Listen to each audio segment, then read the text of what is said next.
You are William de Montfort, 14 years old, and the year is 1347 AD. Your hands tremble as you stand in the cold stone chamber beneath Warwick Castle, exposed and vulnerable in the harsh silence.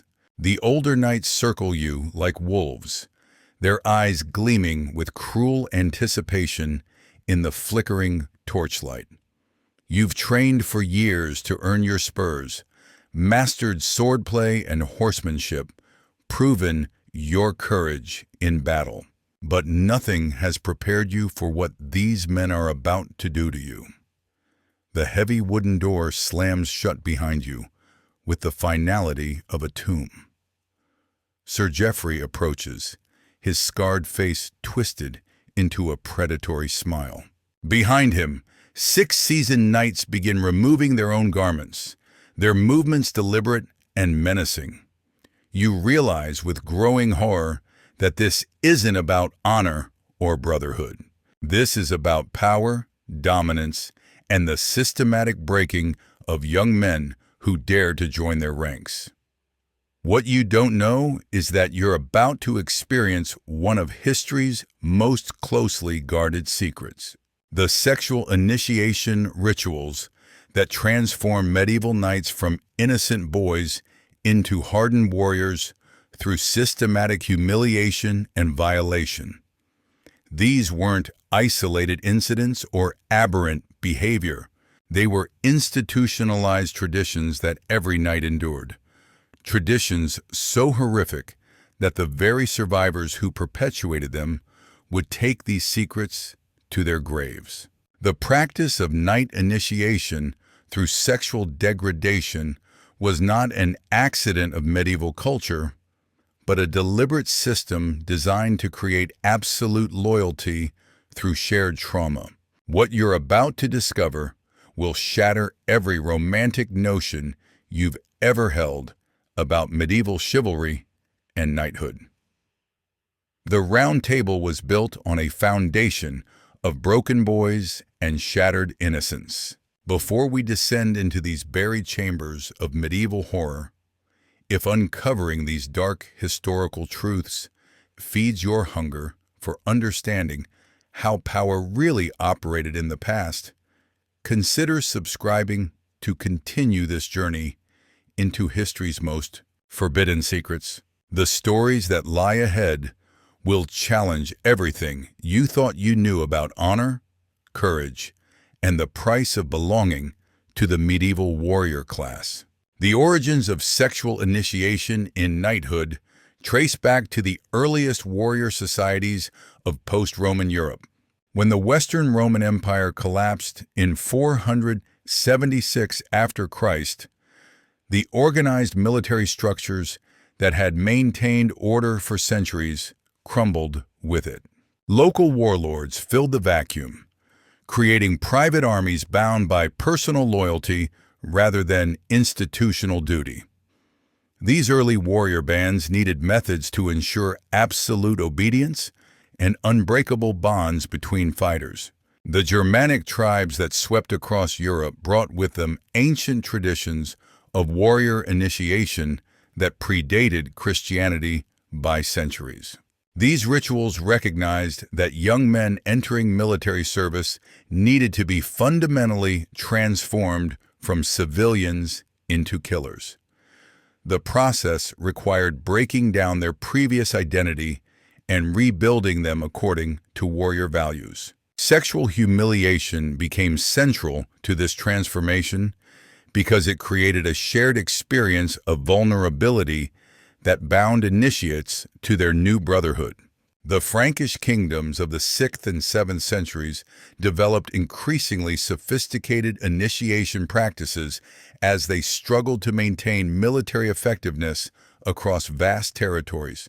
Charlemagne's military reforms in the late 8th century attempted to standardize warrior training, but the sexual aspects of initiation persisted in modified forms. The emperor himself had reportedly endured such rituals as a young man, understanding their effectiveness in creating loyal soldiers, even as he publicly embraced Christian values that condemned such practices. The crystallization of knighthood as a distinct social class during the 10th and 11th centuries institutionalized these initiation traditions within the emerging feudal system. Knights were no longer just warriors. They were a hereditary caste with specific rights, obligations, and internal codes. The sexual initiation rituals evolved to reflect this elevated status, becoming more elaborate and psychologically sophisticated.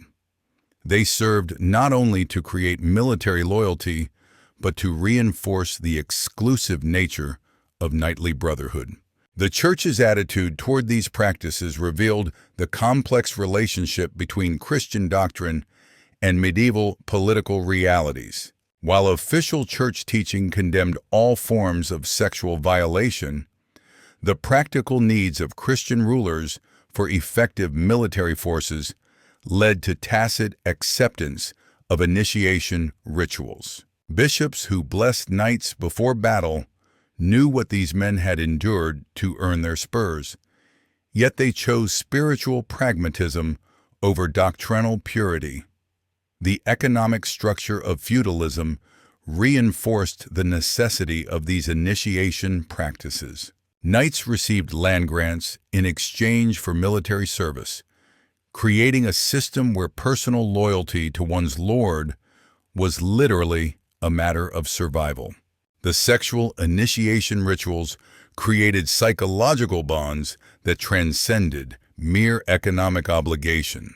A knight who had been violated alongside his brothers would die before betraying them, because betrayal would mean acknowledging the meaninglessness of his own suffering.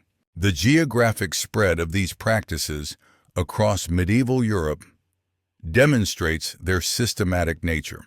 From the castles of Norman England to the hill fortresses of northern Italy, from the frontier strongholds of Eastern Europe to the Crusader kingdoms of the Holy Land, young men entering knighthood faced similar ordeals.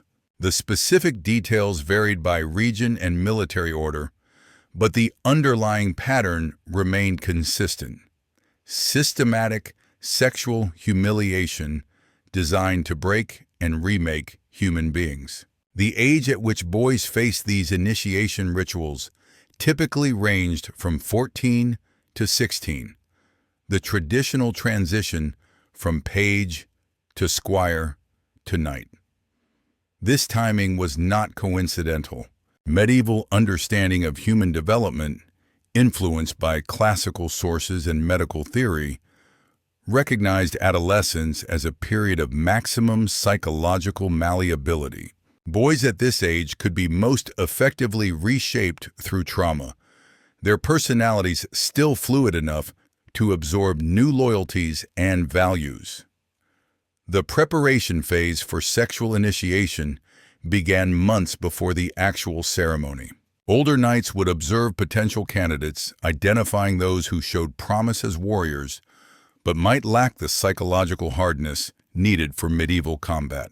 These boys would be subjected to increasingly intimate forms of hazing, ostensibly as training exercises, but actually as psychological conditioning for what was to come. The candidates themselves often sensed something ominous approaching. Letters and diary entries from the period, preserved in monastery archives, reveal young men expressing anxiety about their upcoming elevation to knighthood. They understood that some transformative ordeal awaited them, though the specific nature remained hidden. This anticipatory fear was itself part of the psychological preparation, making the boys more susceptible to the trauma that would follow. The actual initiation ceremonies typically took place in underground chambers or isolated tower rooms where screams could not be heard. These locations were chosen deliberately to reinforce the secrecy and inescapability of what was happening. The boys entered these spaces as individuals. They would emerge, if they emerged, as branded members of an exclusive brotherhood united by shared suffering. The systematic nature of sexual violation during night initiation followed patterns that were remarkably consistent across different regions and time periods. The rituals typically began with forced nudity, stripping away not just clothing, but the social identities that had protected the boys throughout their childhood. Standing naked before armored men, the initiates experienced their first taste of absolute vulnerability. The senior knights conducting these initiations had themselves survived similar ordeals years or decades earlier. This created a perpetual cycle of abuse where victims became perpetrators, each generation passing on the trauma they had endured. The psychological mechanism was simple yet devastating. Having suffered such degradation themselves, the older knights needed to believe it had served a noble purpose. Inflicting the same suffering on others validated their own experiences and maintained the system's legitimacy. The physical violations began gradually, with seemingly minor infractions that escalated into full assault. A boy might be ordered to perform degrading tasks while naked, then punished for hesitation with increasingly intimate forms of correction. The knights understood that sudden, overwhelming violence would break the boys completely, making them useless as future warriors. Instead, they employed a systematic escalation that maintained enough of the victim's will to ensure active participation in their own degradation. The role of alcohol and drugs in these ceremonies cannot be understated. Medieval knights had access to various substances that could alter consciousness and reduce resistance. Wine mixed with herbs that induced docility was commonly administered to initiates. Some chronicles mention the use of opium-based compounds obtained through trade networks with the Middle East. These substances served dual purposes. They made the boys more compliant during the assault and created psychological barriers to clear memory formation. The sexual acts forced upon the initiates ranged from humiliating displays to violent penetration. The boys were required to perform acts upon each other while the senior knights observed and directed. They were violated by the older men in ways that medieval society considered utterly damning, acts that would make them social outcasts if revealed.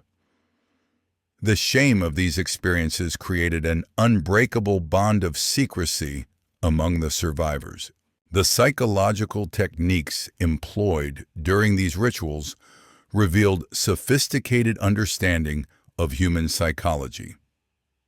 The knights alternated between brutality and apparent kindness, creating emotional confusion that made resistance more difficult. A boy might be violated by one knight, then comforted by another who positioned himself as a protector. This manipulation created complex emotional relationships that persisted long after the initiation ended. The duration of these initiation periods varied, but typically lasted several days or even weeks. The boys were held in isolation, subjected to repeated assaults that became routine rather than exceptional. This normalization of violence and violation was crucial to the process. By the end, the initiates no longer reacted with shock or resistance. They had been conditioned to accept their degradation as natural and inevitable. The role of witnesses in these ceremonies added another layer of psychological complexity. Older knights who were not directly participating in the sexual violence were required to observe and occasionally assist. This created a web of complicity that extended beyond the immediate perpetrators. Every knight in the Brotherhood bore some responsibility for what happened in those chambers, making collective resistance impossible. The medical care provided to the boys during and after their ordeals reveals the systematic nature of these practices. Castle physicians were aware of the initiation rituals and prepared treatments for the physical damage they caused. Records from monastery infirmaries describe treating young knights for internal injuries, psychological trauma, and infections that could only have resulted from sexual assault. The fact that medical professionals were integrated into this system demonstrates how thoroughly institutionalized these practices had become. The suicide rate among boys undergoing knight initiation was significant, though carefully concealed by the military orders. When a candidate took his own life rather than endure further degradation, his death was typically attributed to training accidents or enemy action. The church provided burial rites for these boys, blessing their graves while knowing they had died to escape the very system the church supported through its blessing of knights and their military campaigns. Now that you've witnessed the systematic nature of how young knights were broken through sexual violence, you're beginning to see the patterns hidden beneath medieval chivalry's golden veneer. If uncovering these buried truths about how power really operated in feudal society resonates with your curiosity about the real human experience behind historical myths, subscribing ensures you never miss these deep dives into history's most guarded secrets. The stories waiting ahead will challenge everything you thought you knew about honor, courage, and the price of power in the medieval world. Necessary preparation for the ascetic life of a warrior monk. The secrecy surrounding these practices was justified through references to mystery religions and esoteric traditions. Church scholars argued that certain spiritual truths were too profound for common understanding and required special preparation to receive. The sexual initiation of knights was positioned as one of these sacred mysteries, a secret teaching that could only be transmitted through direct experience rather than intellectual instruction. The role of confession in managing the psychological aftermath of these rituals demonstrates the Church's active participation in perpetuating the system. Priests who heard the confessions of traumatized young knights were trained to interpret their suffering as spiritual purification rather than violation. They provided absolution not just for any sins the boys might have committed during their ordeal, but for the very experience of being violated, reframing victimization as participation in divine mystery. The theological concept of necessary evil played a crucial role in rationalizing these practices. Church scholars argued that in a fallen world, certain harmful actions became necessary to achieve greater goods. The sexual violation of young knights was positioned as one of these necessary evils, a temporary corruption that produced long-term spiritual and military benefits for Christian society. The integration of pagan warrior traditions into Christian theology required sophisticated intellectual gymnastics.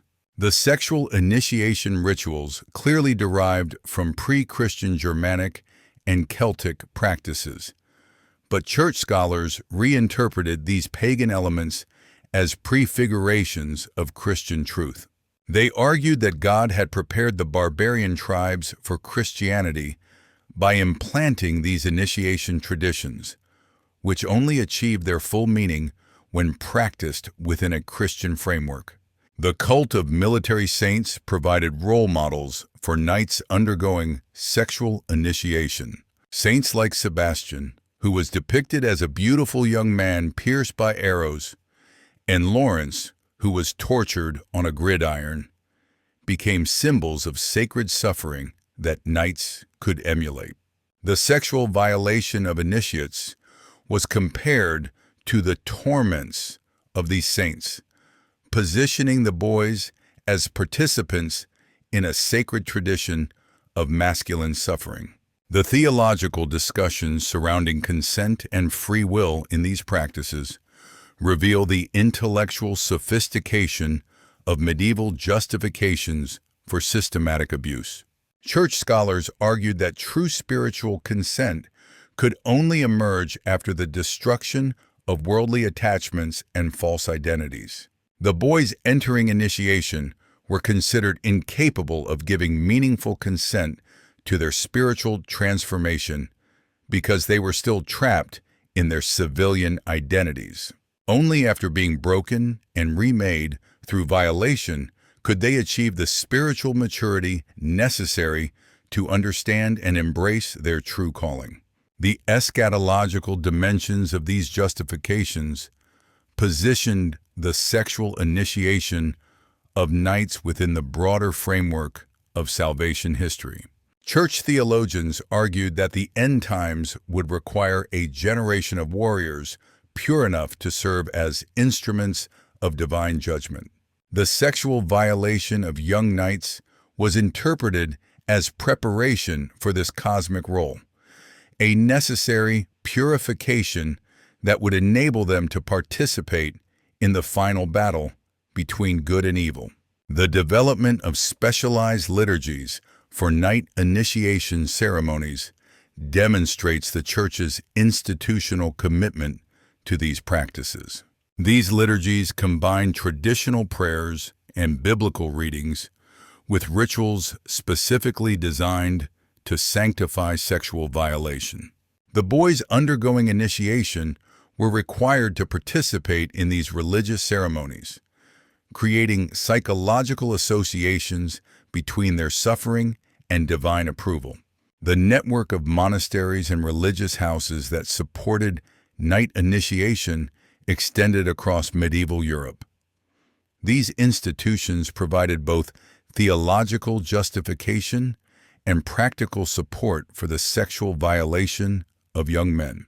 Monks and priests, who had themselves undergone similar ordeals as part of their religious training, understood the transformative potential of systematic degradation and worked to extend these practices to the military orders. The intellectual tradition surrounding these practices included detailed theological treatises that were circulated among religious and military elites. These texts provided sophisticated arguments for the necessity and righteousness of sexual initiation, drawing upon sources ranging from the early church fathers to contemporary scholastic philosophy. The existence of this literature demonstrates that the sexual violation of young knights was not a spontaneous development, but a carefully theorized and deliberately implemented system. The resistance to these practices from reform-minded church leaders reveals that not all religious authorities accepted the theological justifications for sexual initiation. Monastic reformers and mystical theologians occasionally challenged the system, arguing that true spiritual purification could not emerge from such degrading practices. However, these voices of opposition were consistently marginalized by the practical needs of military orders and the political influence of established knightly families. The long-term psychological effects on knights who survived sexual initiation created a warrior class uniquely suited to medieval warfare's psychological demands. The systematic breaking and rebuilding of their identities produced men capable of extraordinary violence while maintaining functional relationships within their military brotherhoods. Understanding these effects requires examining how trauma shapes personality development and social bonding in ways that served the strategic needs of medieval military organizations. The dissociation that resulted from sexual trauma became a crucial psychological tool for knights in combat. Men who had learned to disconnect from their physical bodies during violation could more easily endure the pain and horror of medieval battle. The ability to function while experiencing extreme trauma developed during initiation translated directly to effectiveness in warfare, where psychological breakdown could mean death for oneself and one's companions. The emotional numbing that followed sexual initiation created knights who could commit acts of extreme violence without normal human emotional responses. The systematic destruction of empathy during the initiation process produced warriors capable of sacking cities, executing prisoners, and burning villages without the psychological distress that would incapacitate untrained men. This emotional deadness was not a bug in the system, but a feature deliberately cultivated through sexual trauma. The hypervigilance developed during initiation served knights well in the dangerous environment of medieval warfare. Boys who had learned to constantly monitor their surroundings for threats of sexual violence became men who could detect ambushes, anticipate enemy movements, and react instantly to changing battlefield conditions. The paranoid awareness born of trauma transformed into tactical advantage in military contexts. The formation of trauma bonds during sexual initiation created military units with extraordinary cohesion and loyalty. Knights who had suffered together developed emotional connections that transcended normal friendship or professional relationships. These bonds made military formations more resilient under pressure, as individual knights would fight desperately to protect brothers with whom they shared such intimate trauma.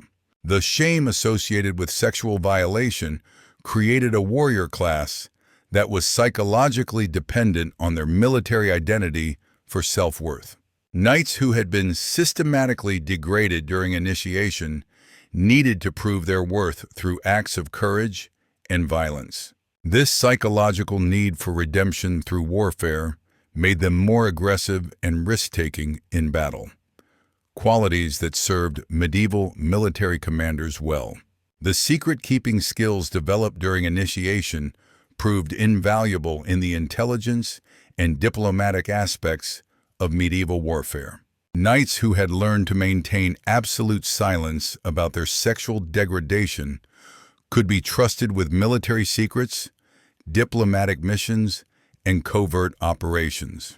The psychological conditioning that prevented them from revealing their initiation experiences extended to other forms of classified information.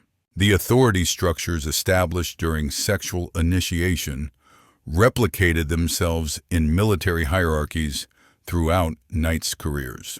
Men who had learned to submit absolutely to sexual domination during their youth continued to show similar obedience to military superiors throughout their lives. Conversely, those who advanced to leadership positions understood how to use sexual humiliation and degradation as tools of control over their subordinates. The religious framework surrounding sexual initiation created knights who could reconcile extreme violence with Christian identity through psychological compartmentalization. The theological justifications they had absorbed during their traumatic initiation allowed them to maintain faith while committing acts that would normally provoke religious guilt. This psychological flexibility was essential for warriors who needed to function as both Christians and killers.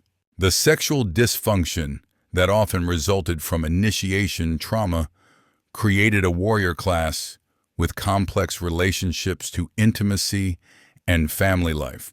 Many knights struggled with normal romantic relationships, finding it easier to form emotional connections with fellow warriors who understood their psychological damage. This dysfunction reinforced their dependence on military brotherhoods and reduced competing loyalties that might interfere with military service. The transmission of trauma through generations created military families where sexual initiation became a hereditary tradition. Knights who had survived these ordeals often insisted that their own sons undergo similar experiences, believing that anything less would inadequately prepare them for the realities of warrior life. This intergenerational transmission of trauma helped perpetuate the system across centuries. The development of specialized combat techniques that channeled trauma responses into tactical advantages demonstrates the sophisticated understanding medieval military leaders had of trauma psychology. Knights learned fighting styles that transformed their hypervigilance, dissociation, and emotional numbing into combat effectiveness. The very symptoms of their psychological damage became weapons in their martial arsenal. The use of sexual humiliation as ongoing disciplinary tools within knightly orders reveals how initiation trauma was reinforced throughout knights' careers. Military leaders who understood the psychological impact of sexual degradation continued to use these techniques to maintain control over their forces. Knights who stepped out of line might face renewed sexual humiliation, reactivating the trauma responses established during their initiation. The psychological preparation for death that resulted from sexual initiation created warriors with reduced fear of mortality. Men who had experienced psychological death during their violation were less afraid of physical death in battle. This fearlessness, born of trauma, made them more effective fighters and more willing to take the extreme risks that medieval warfare often demanded. The development of elaborate codes of honor and chivalric behavior served as psychological compensation for the shame of sexual initiation. Knights who had been systematically degraded needed to create new sources of self-worth and social identity. The complex rituals of courtly behavior, romantic love, and martial honor provided alternative narratives that allowed them to maintain dignity despite their traumatic past.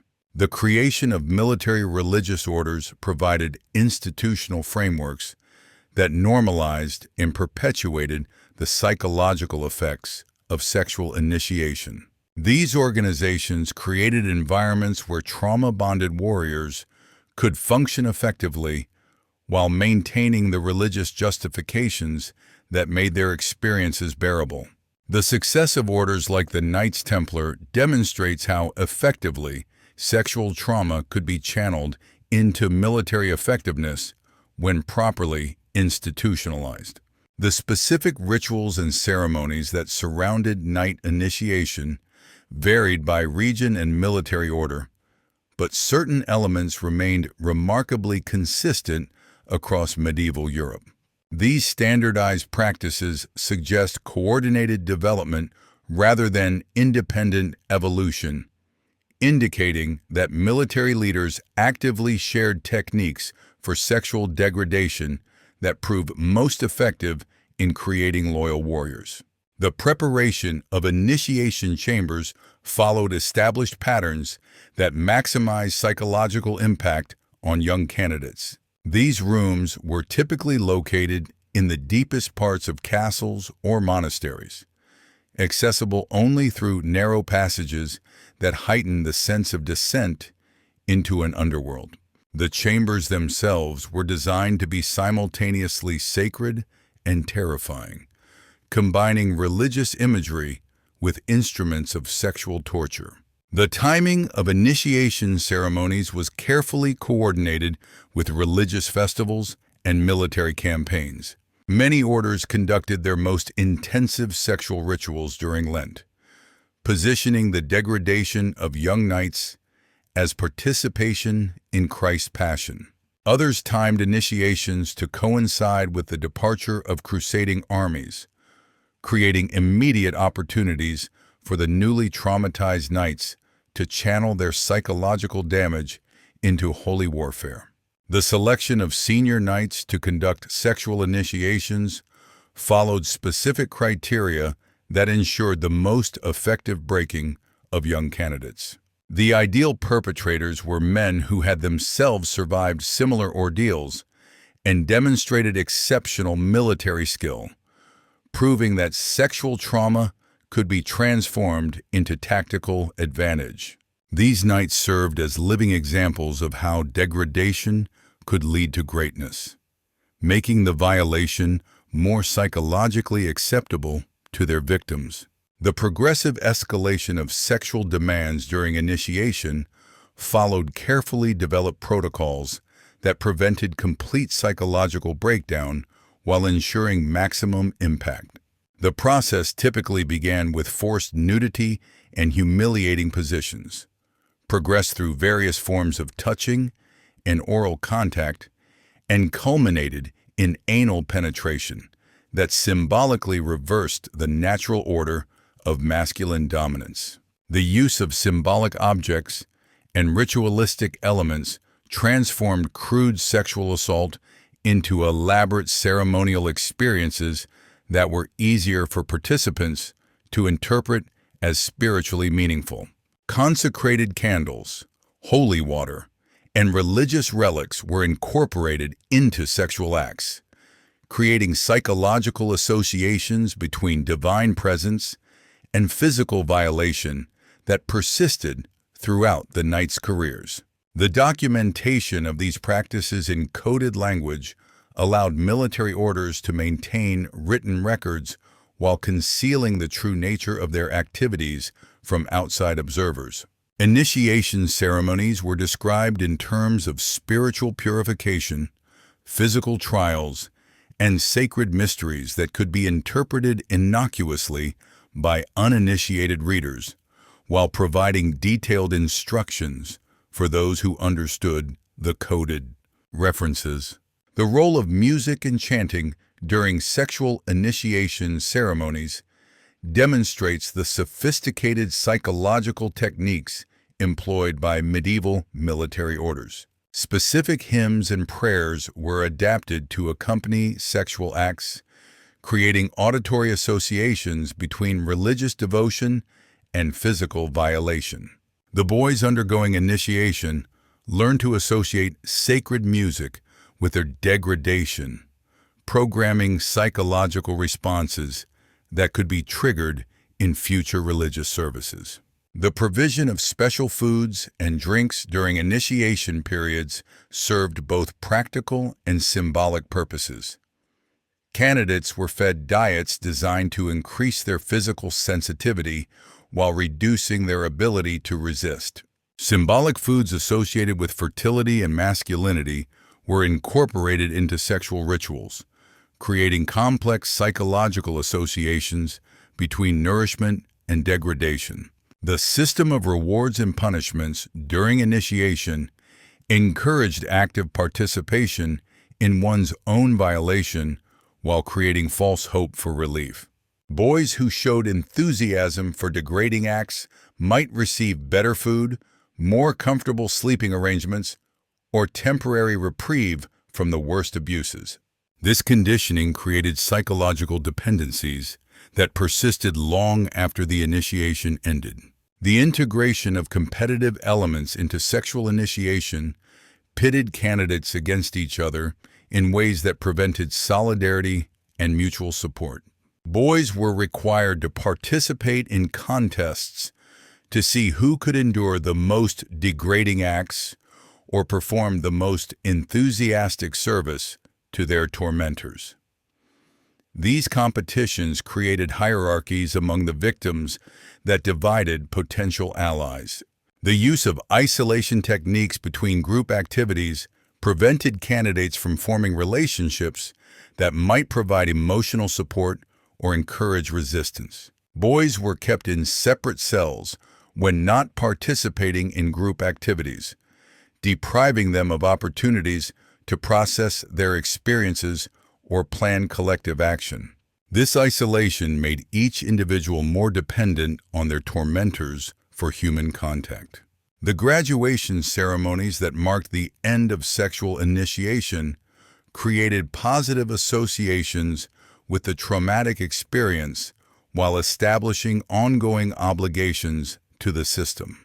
Successful candidates received their knightly spurs, weapons, and other symbols of status in ceremonies that positioned their degradation as necessary preparation for these honors.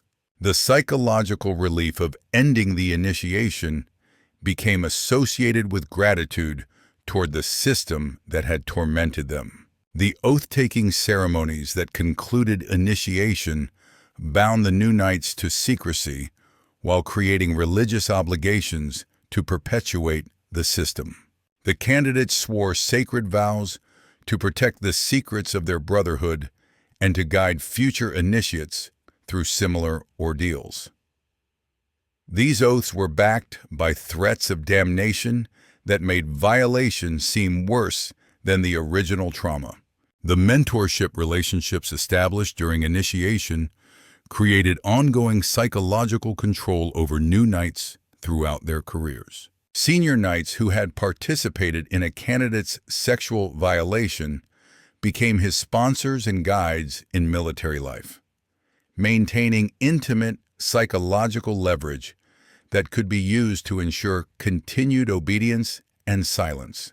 The network of alumni created by these initiation practices extended across medieval Europe, creating informal communication systems that allowed military orders to coordinate activities and share intelligence. Knights who had undergone similar sexual ordeals recognized each other through subtle signs and coded language, forming bonds that transcended formal military and political boundaries. The adaptation of these practices to local conditions demonstrates the flexibility and sophistication of the overall system. While the core elements of sexual degradation remained constant, specific techniques were modified to accommodate regional religious traditions, local customs, and available resources. This adaptability helped ensure the survival and spread of these practices across diverse cultural contexts. The training programs developed to prepare senior knights for conducting sexual initiations reveal the systematic nature of these practices. Experienced knights who showed aptitude for psychological manipulation and sexual domination received specialized instruction in techniques for breaking young men while preserving their military potential. These training programs ensured consistency and effectiveness across different military orders and geographic regions. The climax of every knight's sexual initiation involved a final ceremony that sealed their transformation from innocent boys into members of a warrior brotherhood bound by shared trauma and mutual complicity. This ultimate ritual typically occurred after weeks or months of progressive degradation, when the candidates had been psychologically broken down to the point where they would accept any act as normal and necessary. The final violation ceremony took place in the presence of the entire knightly brotherhood, transforming individual trauma into collective witness. Every knight who had previously undergone the same ordeal participated either as observer or active perpetrator, creating a web of shared guilt that made future resistance impossible. The boy being initiated understood that every man watching him had once stood in his place, and that he would someday watch others endure the same degradation.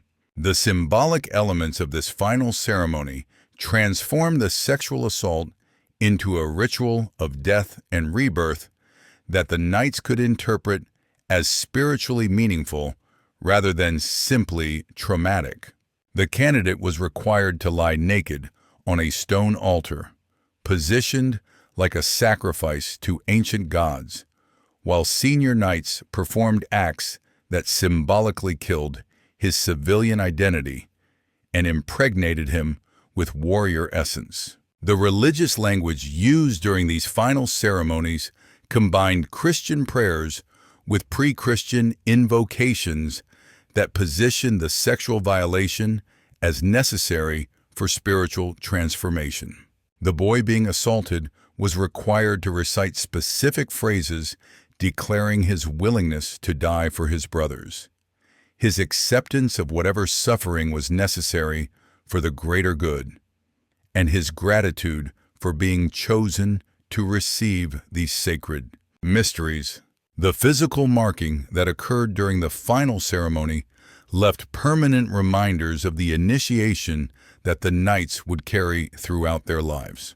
These marks, typically carved or burned into intimate areas of the body, serve both as proof of membership in the Brotherhood and as constant reminders of the price paid for that membership. The scars became sources of both shame and pride, symbols of survival and belonging.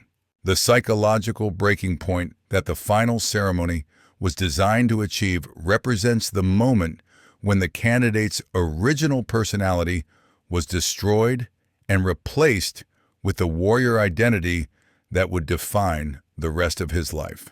The boys who entered these chambers ceased to exist as individuals. The knights who emerged were collective creatures, defined entirely by their relationship to the Brotherhood that had created them through systematic destruction. The immediate aftermath of the final ceremony involved a period of psychological reconstruction during which the new knights were taught to interpret their traumatic experiences as positive and necessary. Senior knights who had participated in the violation now became gentle mentors, explaining how the degradation had prepared them for the glorious life of a warrior. This rapid shift from tormentor to protector created complex emotional bonds that made resistance psychologically impossible. The first acts of violence that new knights were required to commit immediately after their sexual initiation served to channel their trauma into aggression against external enemies rather than their tormentors. These carefully orchestrated military actions allowed the newly initiated knights to experience the psychological relief of inflicting on others the kind of suffering they had endured, beginning the cycle that would perpetuate the system across generations. The integration of new knights into active military service provided immediate purpose and meaning for their traumatic experiences. Boys who had been sexually violated weeks earlier found themselves fighting alongside the men who had tormented them, experiencing the brotherhood and mutual dependence that military campaigns created. The effectiveness of trauma-bonded warriors in combat validated the system in the minds of both perpetrators and victims. The first return home of newly initiated knights reveals the complete transformation that sexual initiation had accomplished. Boys who had left their families as children returned as hardened warriors, psychologically incapable of resuming their previous relationships. Parents often reported that their sons seemed like different people, displaying new behaviors and attitudes that reflected their traumatic transformation. The ongoing psychological management of initiated knights required careful balance between maintaining the trauma bonds that ensured loyalty while allowing enough psychological healing to preserve military effectiveness. Too much recovery might lead to questioning of the system. Too little could result in complete breakdown.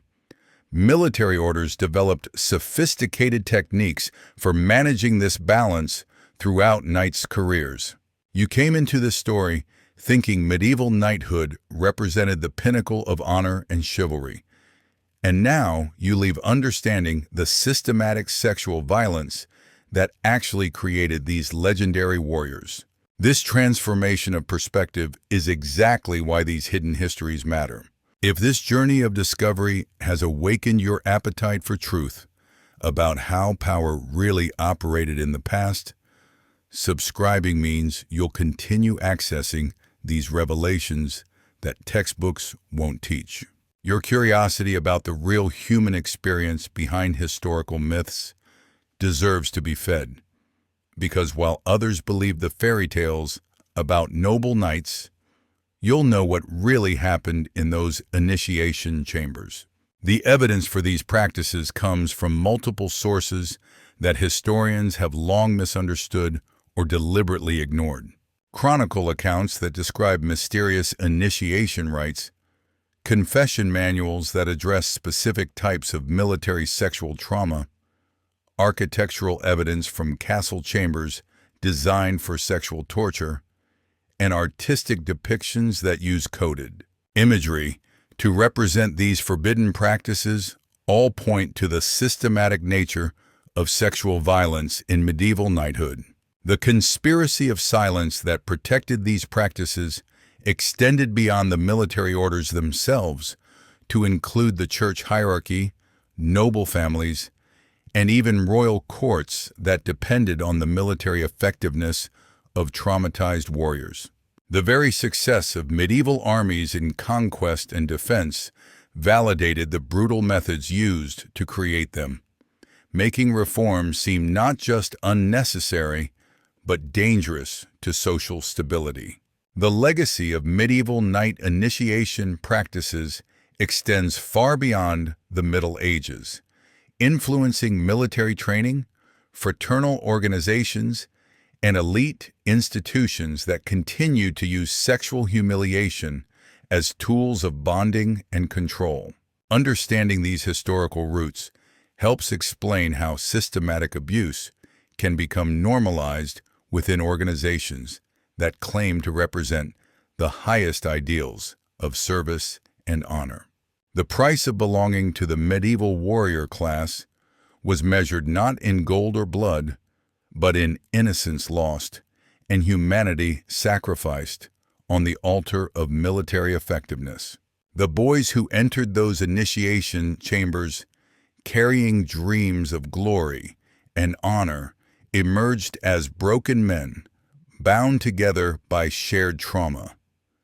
Their capacity for normal human relationships destroyed in service of a military system that valued loyalty above all else.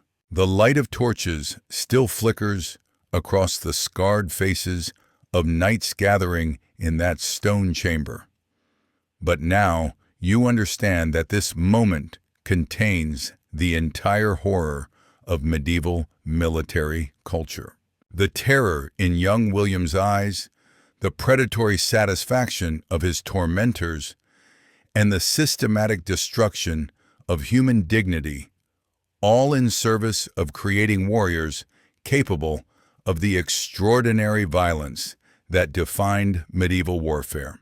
In their trembling hands and calloused fingers, you see not just individuals, but the collision of innocence with the brutal realities of power, played out in the most intimate spaces imaginable but never truly private, never truly consensual, never truly forgotten by those who survived to perpetuate the cycle that defined medieval knighthood.